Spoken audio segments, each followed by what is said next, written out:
modernism also involves. Yeah, I am recording. I have started the recording. Yeah. Yeah, I have started. How deliberate break is introduced very much on romantic lines, right? With the tradition, and the tradition was of certain romanticism. So what you have to consider here, that in the Western cultural history, there is a tendency to react or reject the established ideologies. So if neoclassicism was a reigning orthodoxy or conventionality, then romanticism reacted, rejected, critiqued it, right? And when realism seems to reject or critique romanticism, right? In same way, modernism seems to be a rejection of both realism and romanticism of Victorian kind, especially. And behind all this rejection is the sense of present. And if you remember Baudelaire, in discussion on Baudelaire, we didn't discuss his ideas of modernity, did we? Did we discuss Baudelaire's idea of modernity?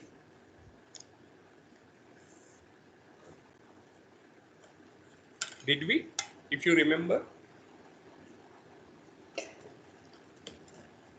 Or we didn't? If we didn't, then I will just explain you what his idea was, because it connects to T.S. Eliot.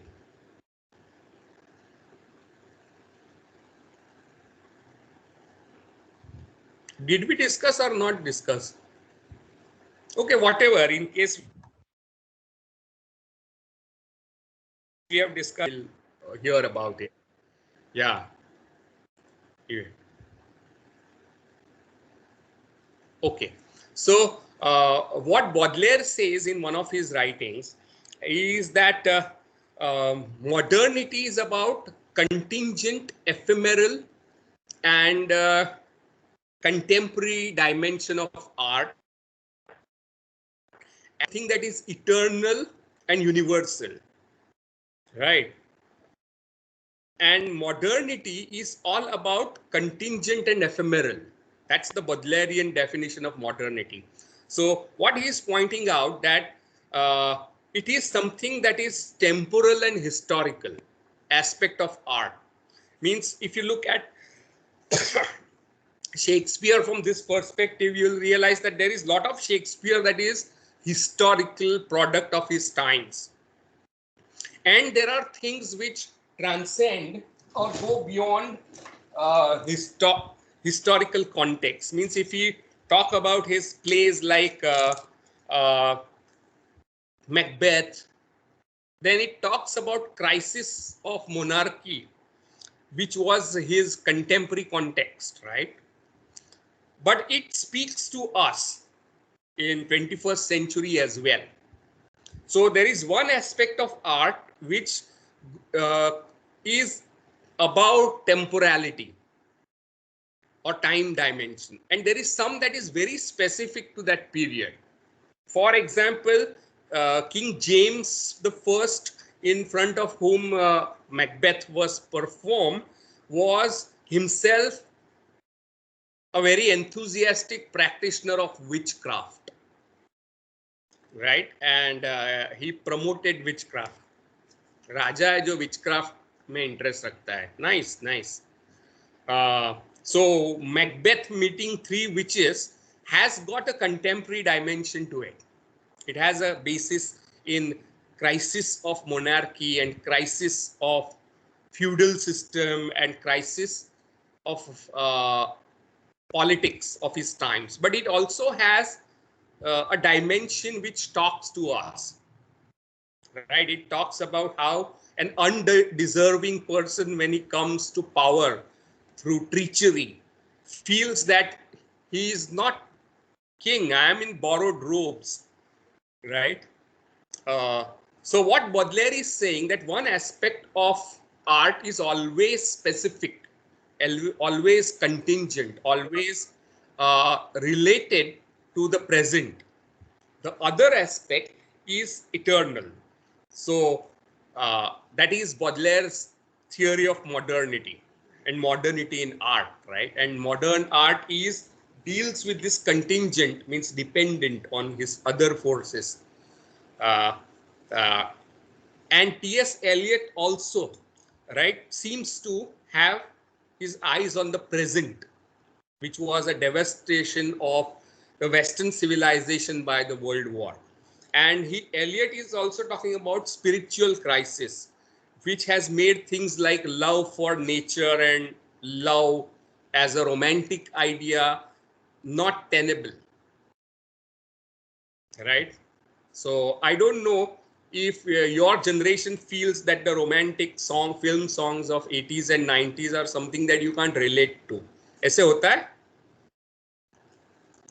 How many of you feel that many love songs of Bollywood is not something that you can relate?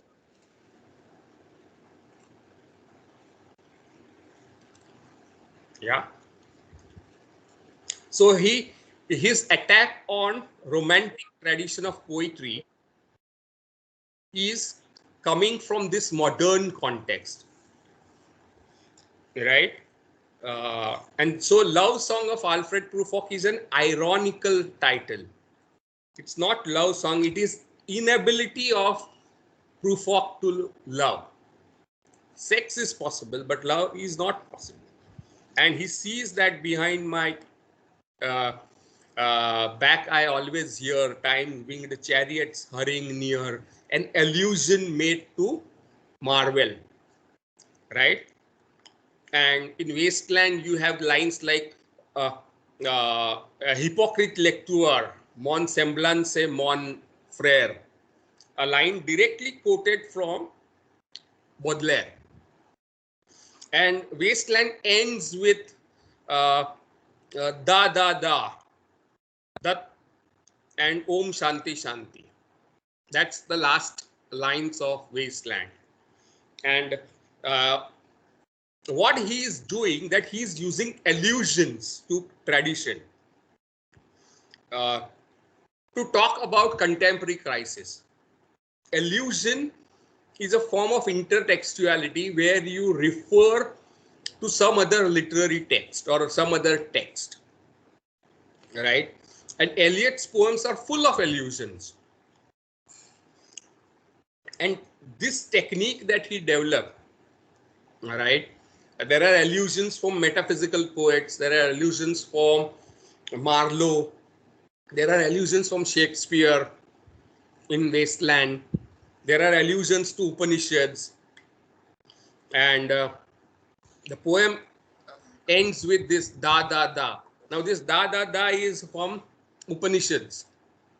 I forget which Upanishad, but uh, what happened was gods, human beings, and asuras went to Lord Brahma and said that give us a message to improve our life. And Brahma replied in the form of thunder. Da da da da da. ऐसे आवाज है. So asuras interpreted it as daya. Right? Devas, the gods, interpreted da as damayati. That is, you repress your desire for pleasure. And human beings interpreted it as dan. Right? So thunder, sounds made by thunder, da da da, was interpreted by asur and dev and human beings in three different ways. That is the story in Upanishad. And Eliot uses that, and that becomes the title of the last piece probably of the Wasteland, called uh, What the Thunder Said. I don't know if you remember what the thunder said. Yes, I will talk about that. Allusions are the lines, passages, images, words from other important text, and that connects in your own poem, right? So allusion means you're talking about other poems, right? these allusions are references to other texts. Jaldi.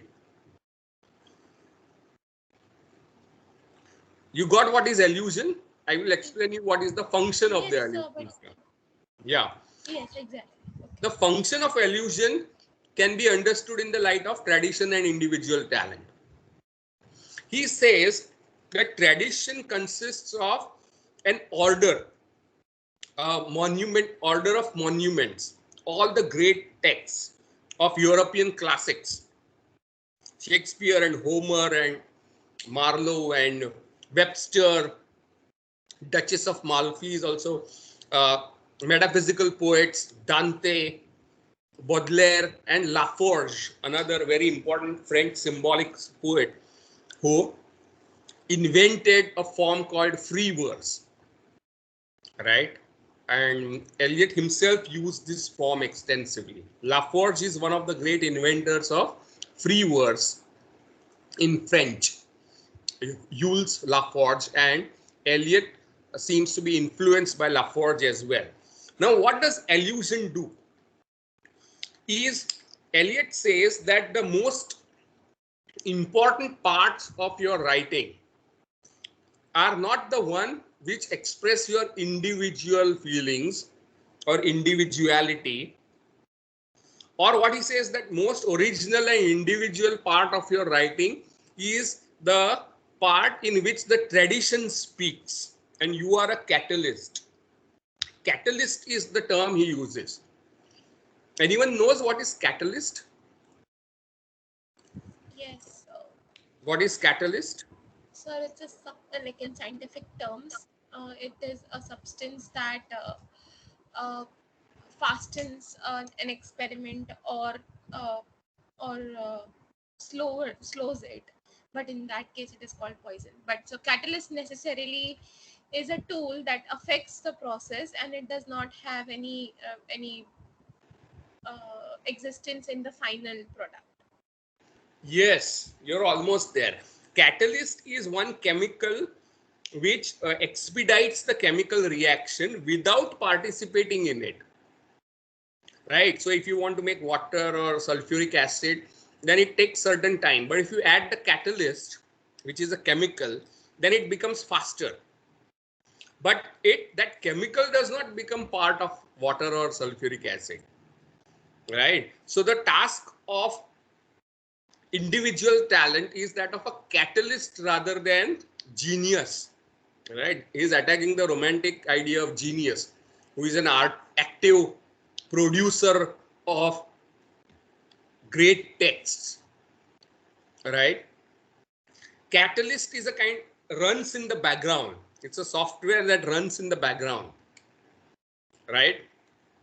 It is not passive. It is very active, but it does not participate in creative process. Right? So individual sensibility or mind is like a catalyst. That's what he says. And those original parts are when the tradition speaks through those to you. So his own poems are full of allusions to great texts like Dante or Marvell, Shakespeare, Milton, and so on. Because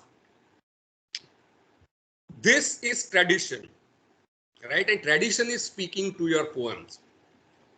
That is to show the place of tradition in your own writing. He uses the technique of allusions. Does that make sense? Yes, it does.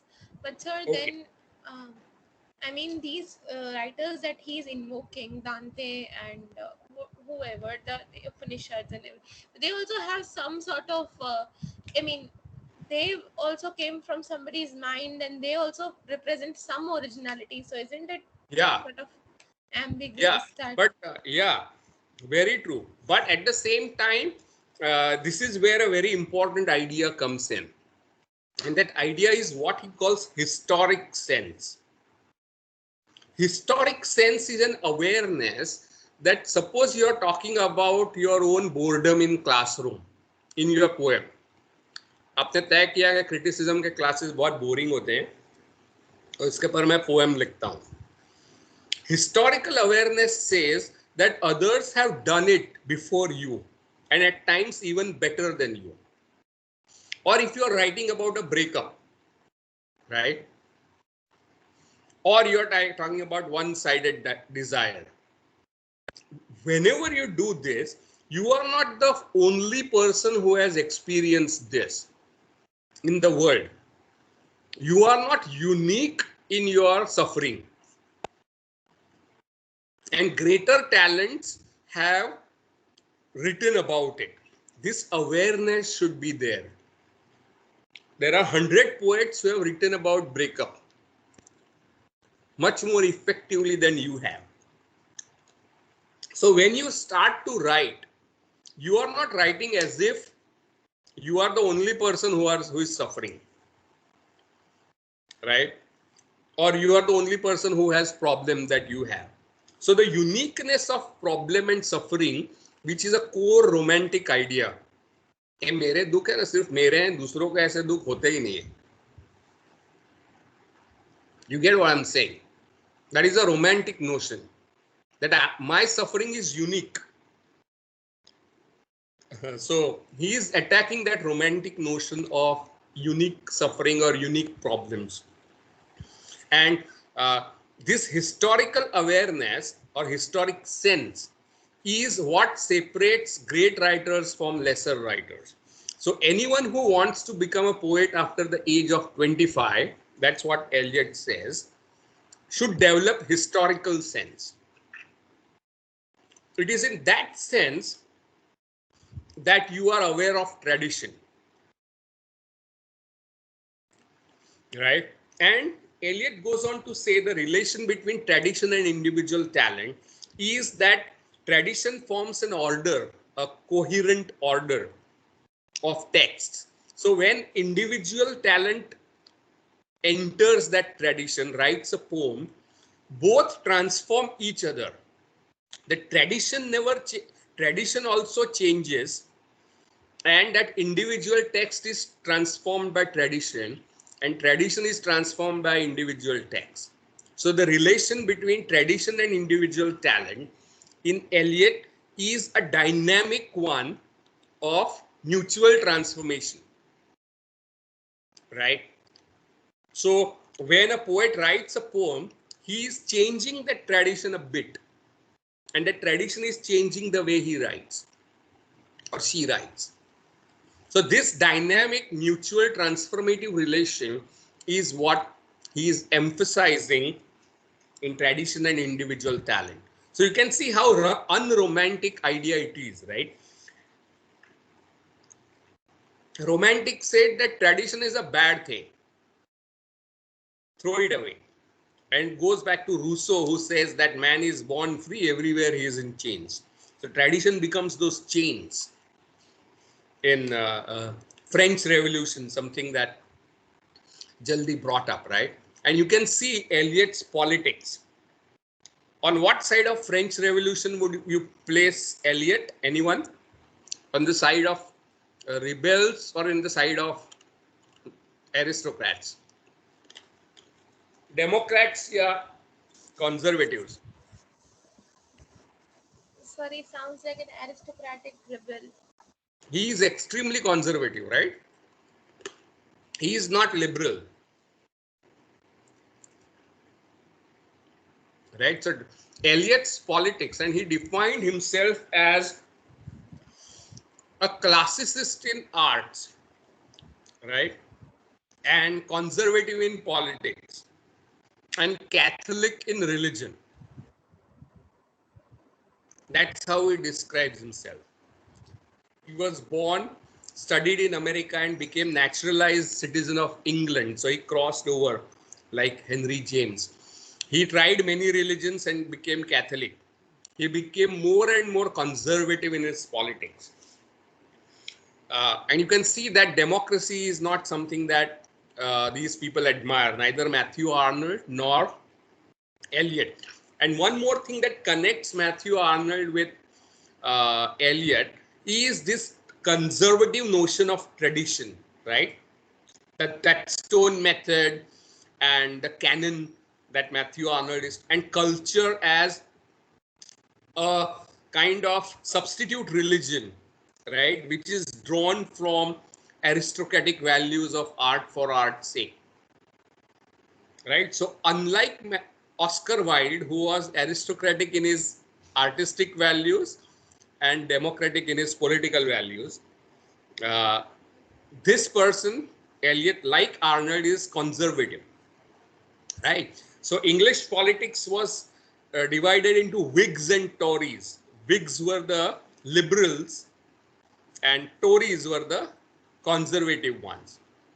So tradition and individual talent also makes fun of a critic called Middleton Murray, who was a Whig writer, right?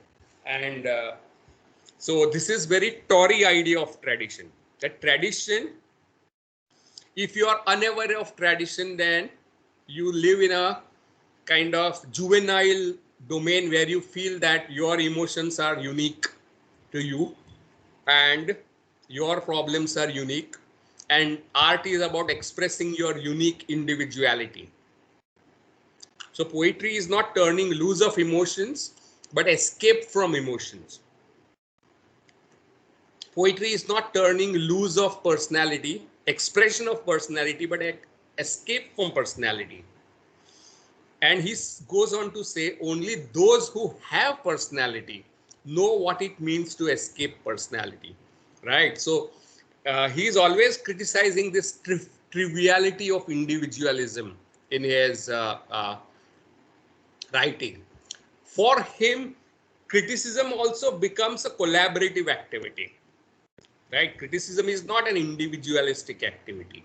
So he lays great value on criticism as a dialogue with other critics, right? Criticism is not an expression of your impassioned subjectivity as uh, uh, Oscar Wilde or Baudelaire would have it, right? Criticism then becomes discussion of facts, and this brings it to the idea of disinterestedness, which Matthew Arnold was talking about. So he, in a very famous essay called Function of Criticism, he talks about criticism as function of criticism, and the title of the essay is taken from Matthew Arnold, who also wrote an essay called The Function of Criticism at the Present Time. So Eliot is saying the function of criticism is elucidation of work of art and correction of taste. Correction of taste is very important, right? You should create taste among readers so that readers don't read bad popular stuff. So it's very elitist, right? So high art and low art becomes a pronounced divide in T.S. Eliot. And for Matthew Arnold, this divide was necessary for pedagogical purpose. Syllabus में किताब रखनी है तो जेन ऑस्टेन रखोगे आप, चेतन भगत नहीं रखोगे, right? That is what it was for Matthew Arnold. But for Eliot, he is not primarily an academician, right? He is primarily a poet and then a publisher. So these are some of the important ideas. Along with this is a very important idea about metaphysical poets. And metaphysical poets were ignored for a long period of time. In fact, John Donne did not publish his poems. He just circulated it among his friends, right? Maybe because he was afraid of persecution, maybe. But Marvell, George Herbert, many of these poets were considered freakish and marginal. But T.S. Eliot brought them to center stage of modernist poetics. So in his very famous essay on metaphysical poets, he goes on to say that Milton, right, after Milton, there is a tendency to separate emotions and thoughts. There is a kind of rupture between intelligence and feelings. This is what Eliot calls dissociation of sensibility. But before Milton, in the writings of Shakespeare, Marlowe, Donne, Herbert, there is a sensibility which does not make a distinction between thinking and feeling. And that is associated sensibility. So the love poems of John Donne could use a lot of ideas from science and whatnot. I don't know if you have studied some poems by John Donne. Have you? Metaphysical poets? Marvel to pada hai, right? We discussed it, so you know that. To his coy mistress. Remember? Before the flood again. Does anyone remember metaphysical poets? Yes, sir, we do. Have you studied anyone apart from Marvel? Yes, sir, we Which have one? the last semester. Which one? By John Donne. Pardon? By John Donne. Which one? Which poem by Donne? I do not remember the name, but there was this poem where he describes his loved one to rotting vegetables and all of that. Vegetables? That was Marvel. Canonization, yes. Canonization. No, canonization. No, yes. Canonization. Yes. Very good. So in canonization, right, what are the crimes my love, my size, have my size drowned a merchant ship? ऐसा कुछ आता है ना? So what he is doing, he is using the ideas of Catholic canonization of saints. Now, saints are the people who have renounced worldly love and given over to the spiritual love for God. And there are some miracles associated with their names. So such holy figures are made into saints by the Church of Roman Catholic Church. Right, so Mother Teresa is made a saint. So in order to be beatified as a saint, that's the term used, you have to have miracles on your name and you should have demonstrated your love for God. The entire poem argues that the relation between lovers, right, which is physical, sexual, erotic love, is also a form of canonization, is also a form of spiritual love, right? Sexual love is spiritual love, which are supposed to be dichotomous. You cannot have physical love and spiritual love for God together. So he brings these two different ideas together for his metaphysical conceits that he plays out. Conceits are those metaphors which are far-fetched, right? Like he compares his love, he compares John, I don't know in which poem, he compares his relation with his beloved with a pair of compass which draws circles, but both the legs of compass never meet, so they are all forever separated, right? Like the tracks of train always running parallel, right? Valediction forbidding mourning. So, and in one of the poems called Flea, John Donne argues that this flea has bitten you and has bitten me. So your blood and my blood mingle in the body of the flea. So in the body of the flea, our bloods have combined, blended. So we are married. So all these kind of metaphors are metaphysical conceits, right?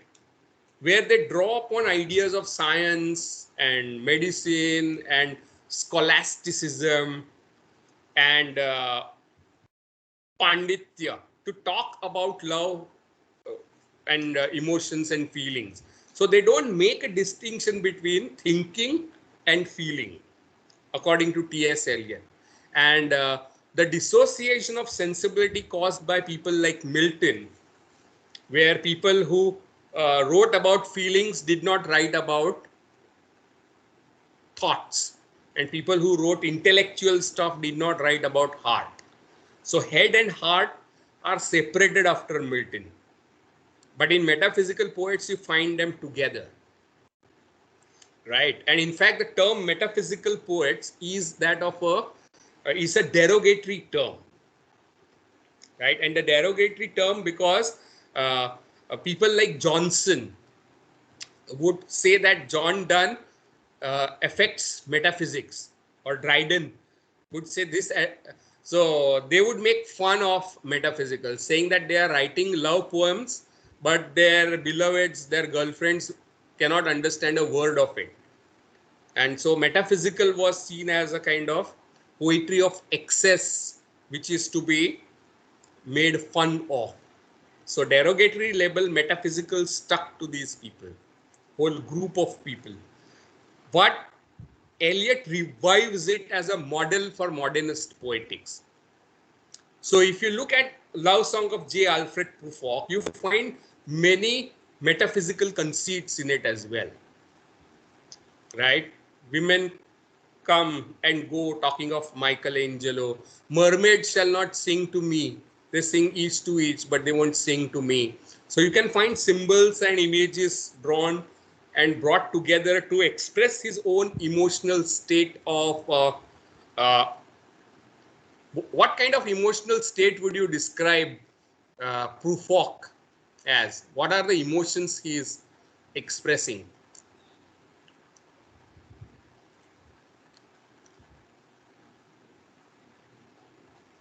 I measure out my life in coffee spoons. Remember these lines? Do I dare disturb the universe? Do I dare? ऐसी lines है ना? Do you remember these lines? I measure out my life with coffee spoons. That's a modern metaphysical conceit. Right?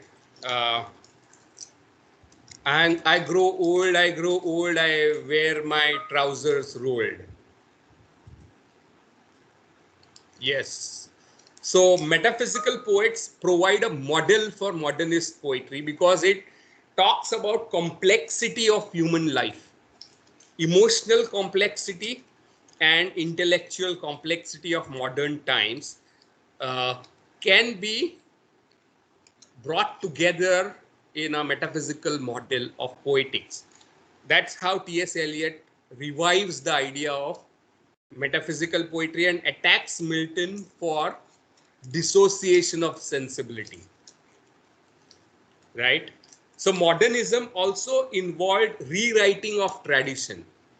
Metaphysical poets which were considered marginal become central. So this is a revision of tradition that Eliot does, which is very important part of uh, his poetics. So if you look at some of the terms that we have used, objective, correlative, dissociation of sensibility, we have talked about uh, complexity of modern life. So emotions of Alfred Prufrock are complex, right? It's not, it's like the status, it is complicated that you put on your Facebook, right? In a relationship ऐसे एक status होता है, married होता है, but it is complicated. So everyone's internal state is, it is complicated. Yes, no? So modernist poetics talks about the complexities of modern life, right? And you have to revise the tradition, make it new. And we also discuss his ideas about function of criticism. And we talked about impersonality, right? and theory of impersonality in T.S. Eliot. And we discussed what else? Function of criticism was elucidation of work of art and correction of tastes. So these are some of his key ideas. One more key idea is use of myth, right? And he writes an essay on Ulysses by James Joyce, where he says that how James Joyce has used mythical method, which is use of myth to talk about present, in to talk about the uh, anarchy of modern life, contemporary life. You draw continuous parallels between past and present and talk about anarchy and complexity of human life. So James Joyce's novel called Ulysses talks about the interior monologue of Leopold Bloom, right? It's a 600-page novel, which is a stream of consciousness novel about the internal life of uh, Leopold Bloom, but it uses metaphors from the classics, from a poem called Odysseus or Ulysses by Homer. And it the epic poem talks about how Odysseus is returning to his wife Penelope and meets all the kind of adventures on the way, like cyclops and sirens and all that. And after he's returning from the war of Troy, that is the theme of Odyssey. And there are many suitors for Penelope, and she's avoiding them by weaving, right? That is also a very famous poem by Tennyson called Ulysses. And uh, James Joyce talks about how the epic drama is transferred from outside to the internal life of man. It's no longer Leopold Bloom is a boring guy, कुछ होता नहीं उसके life में, right? But there is an epic that is going within him, and that is what he tries to capture. So this continuous parallel, this is the mythical method that Eliot talks about, right? And in his criticism, he insisted on things like facts rather than opinions. One small fact is much more important than all opinion. And he talks about reading poem as a poem.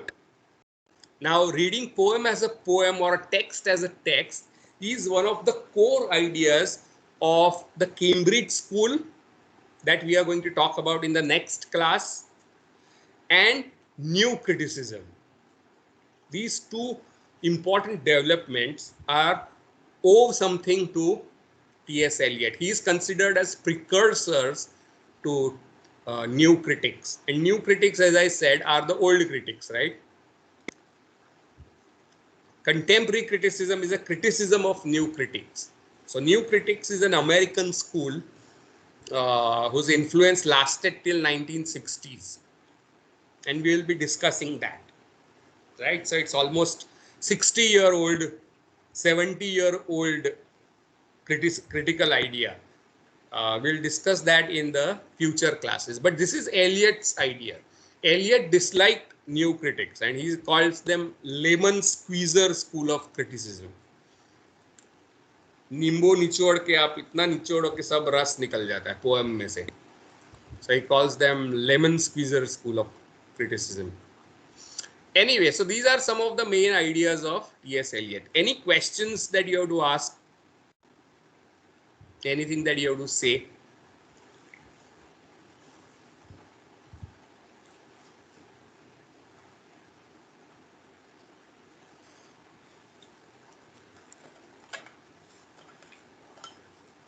Comments? Sir, Yeah. I do not have anything to say about Eliot, but it was a sort of, since we're discussing criticism and reception of literature is a part of criticism.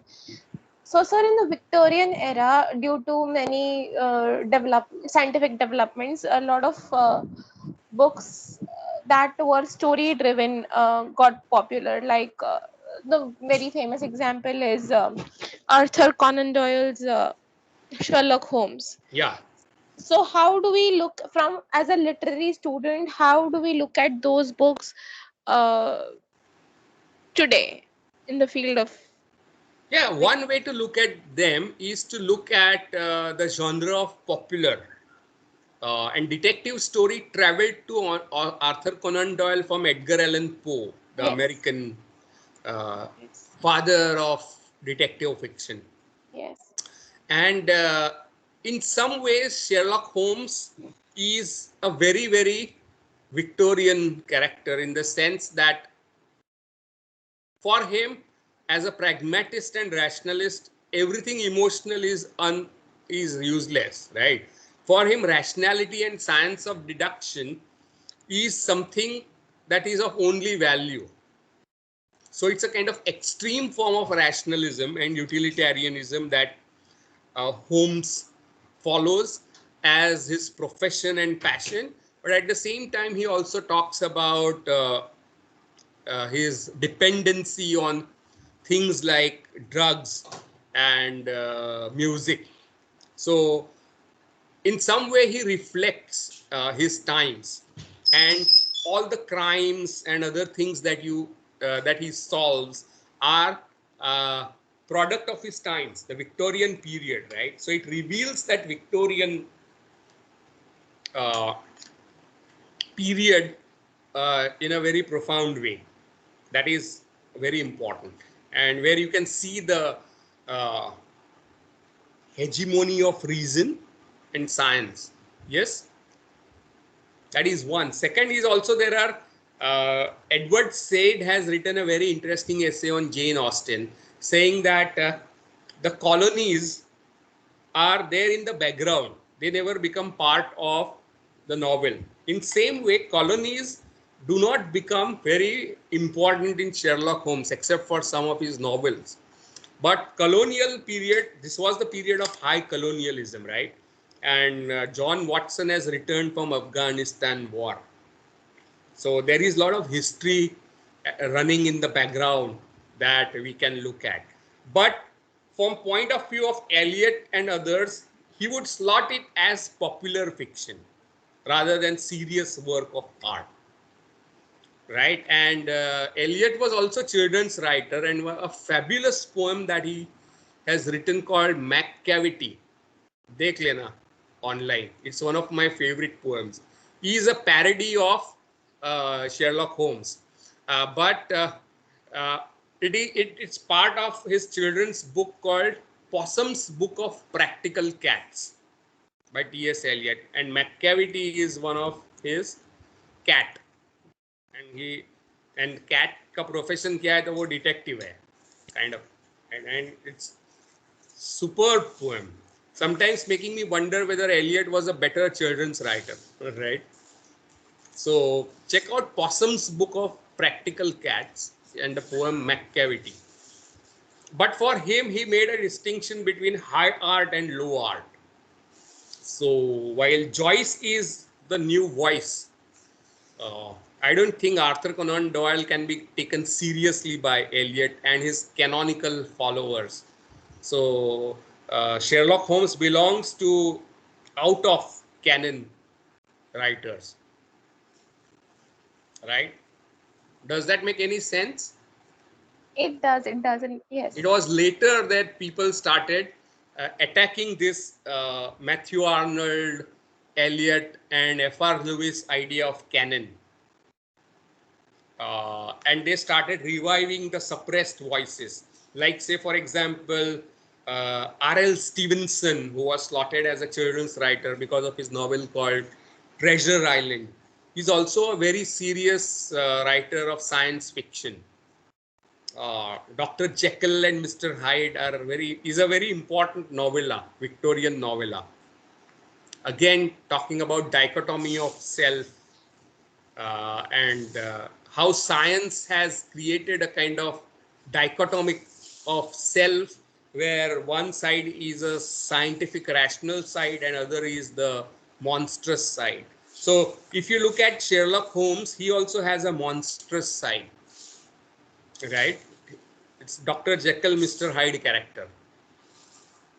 So, but you can find this fragmentation happening in Victorian period, which becomes all the more pronounced in Eliot. And Eliot's poems are all about fragmentation. But he mourns this fragmentation. Difference between modernism and postmodernism is that postmodernism celebrates fragmentation, while modernism mourns this fragmentation of coherent organic life due to high modernity of the first part of 20th century. Have I in any ways help your question? Yes, sir. Yes. Okay, good. Any other question? Query? Eliot is not discussed at length by Habib. We have discussed him at length because he is a huge figure, and if you want to appear for any entrance test, you should be knowing about Eliot. Right? So Habib makes a short work out of him. 2 paragraph में निपटा रहता है. हमने एक पूरा extra lecture लिया, right? 2 extra lecture लिया because Eliot is a huge figure.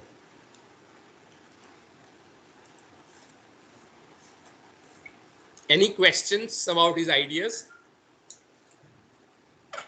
Sir, can you repeat the idea of tradition? Yeah, like tradition you were according talking. to Eliot, Yeah.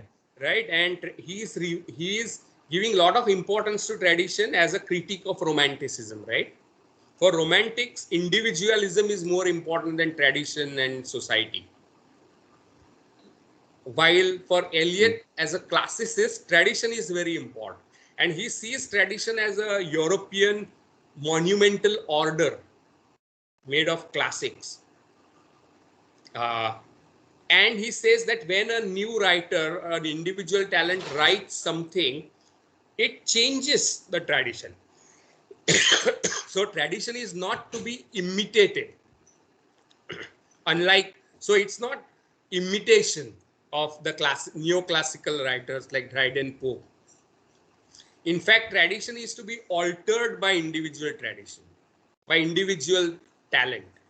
So the relation between tradition and individual talent is mutual, dialogic, and mutually transforming.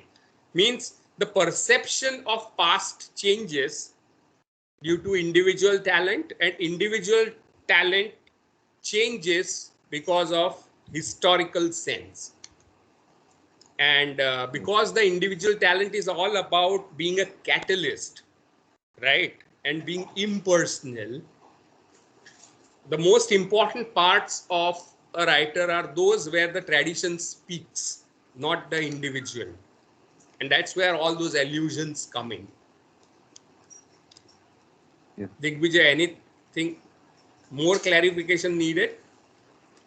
Sir, you just said the important parts of the text where the tradition speaks are important, more important than the individual.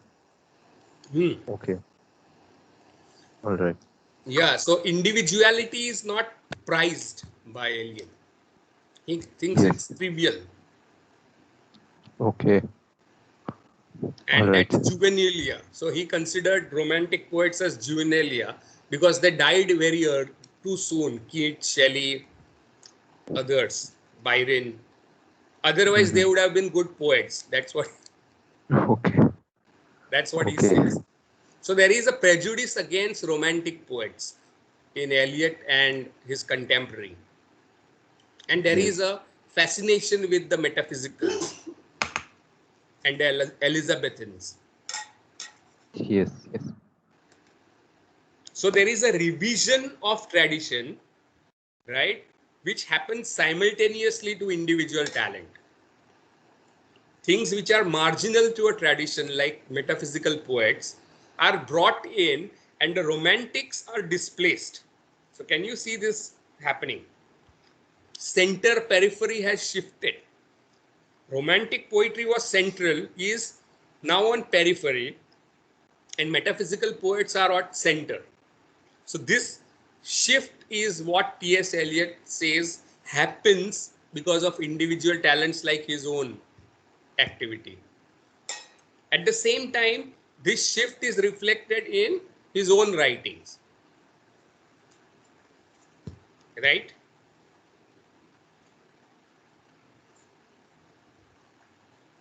Yes, sir. So I suggest you also look up this essay online, Tradition and Individual Talent. I have summarized it for you, but you can just look up. All right, sir. Oh, so we should look up all the essays that you mentioned, like You that can was look your up. background reading for. Hmm. Okay, Hmm. all right. Yes, yes. And they are not inaccessible essays of modern times. He writes Yes. very lucidly Okay. in an accessible way. Anything else? Any more questions?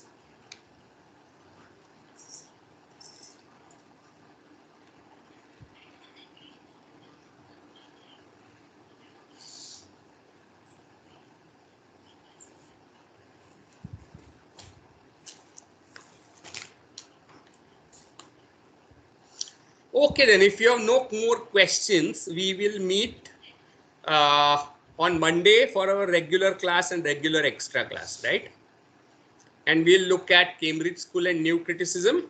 And once we are done with that, we'll start discussing Marxism, Freudianism, and feminism. So that I hope that by the end of the next week, we finish at least this much.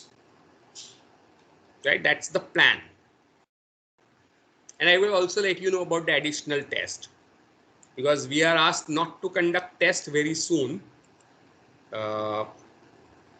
So maybe after next week I will give you the exact date. And I don't think there are many people who have missed the mid-sem test. So apart from the ones who have written here, if there are other students, then please inform them and ask them to report in the group. Okay.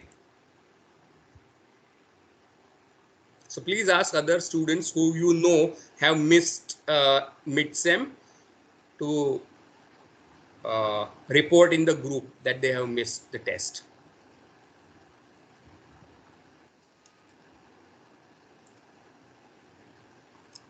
Okay. Okay then. See you and please take care. Yeah. You have a class now, right? At 1 something. Okay. So next week, please come up with doubts and queries.